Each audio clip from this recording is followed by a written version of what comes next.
actually have some big numbers for us. Yeah, because I was just saying, I'm not going to make a definitive statement because I've gotten to know Mother Nature so well, but I don't know her that well. But let me just tell you something. Right when you think you got her to where you know what's coming next, she throws you a curveball, as we all know. But I think this can very well end up being the biggest storm in New York City history. All right? I think we're that close. In the last 3 hours, we have picked up a colossal number, like almost 2 inches an hour, just about 6 inches we've picked up over the last 3 hours. Look at this number, where we rest right now. We are at 25.1 inches in Central Park. The record, 26.9. I mean, do that math in your head. That's 1.8 inches we would need to get, a little less than 2 inches.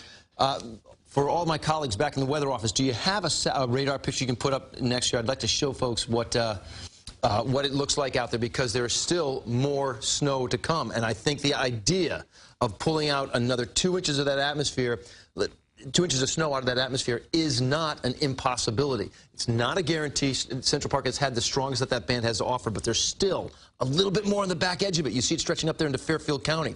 That's going to move through. I think that will do it. The idea that I'm sitting here with you guys and we're broadcasting history. I had a great professor once who said, you never forecast history.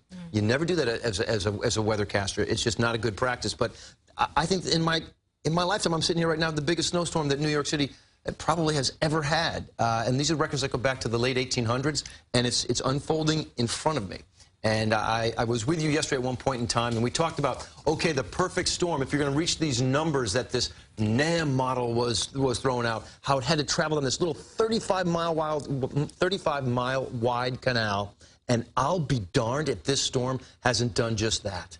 And it's playing out to these figures that I believe this area has never seen before in history of keeping snow totals. Again, we need a little less than 2 inches more to make this the biggest storm in the history of our fair city. And you've been giving us these timetables. I know they're not, exact or anything, but for New York City, you're saying lighten up around 9 o'clock and continue till maybe 1 a.m.? Well, yeah, and I think that whole idea of lightening up, again, I want to be clear when I say, what does that mean, lightening up? It means you've been in the midst of this very heavy snow band out there right now. You're still going to have snow falling.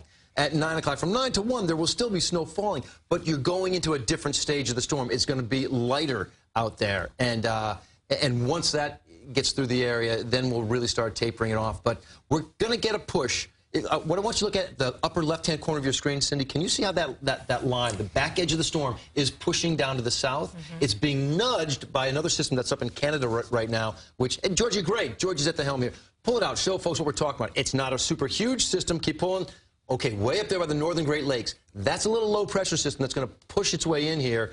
And by the time we get to Tuesday, all right, that's going to maybe give us some rain out of it. But in the meantime, it's exerting pressure. I thought you were going to say snow. I'm like, please, let's stick with this one for now. Are you kidding me? By Tuesday, I think some folks could be close to 50 degrees on Tuesday. Oh, wow. It's going to be a big change. But right now, it's doing its job with nudging. And I mean, it's a slow nudge, but it's nudging it out of here. So, again, I think the mayor is pretty much on track. We say, hey, look, let's keep our guard up until the morning time. And I think that's a pretty good way to proceed here. I do believe you're going to ratchet it down. And that's why when I was saying that 9 to 12, midnight, 1 a.m., it gets ratcheted down during that stage. So the previous record, I think, 2006, and before there was 96. Those are the big ones of the last 20 years or something. There you go. It's like a 10-year storm. But in the top 5, you had one that went back to 1886, yeah, in one of the oldest records that's on the books. I got to ask you, because we've got a wonderful team back there in the Weather Center, getting all these numbers for us, in addition to you and John and Vanessa and Elise. And I'm just, how excited do you get? He's not excited at all. No. Not at all.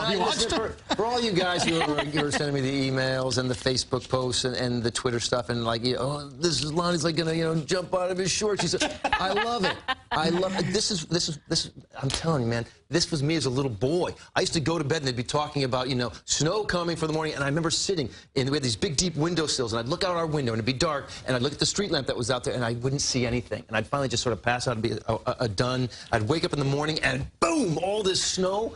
I am in the job of my life here. Did you have the sleeves then too, or that was I was. I don't know. Can I just tell you very quickly, Lonnie, the way he is right here is the way he always is. And he's like a big kid with a lot of knowledge. Look, I've got this wonderful family at home, but I've got the best job in the world. Yeah. And again, I love being out there forecasting this type of stuff. Even when it throws us curveballs, it gives me more respect for the atmosphere, for Mother Nature. But most importantly, I just want to get the word out for everyone to be safe, which is why snowfall totals, let's not worry about that. We were on board telling you to expect a blizzard way, way in advance of this thing, and that's the most important thing. And I just, again, I love being parts of these big storms and parts of history, but I just want everybody to be safe. So I feel like in that regard, I've done my job. All right. We appreciate it, Lonnie. Sure. Thanks.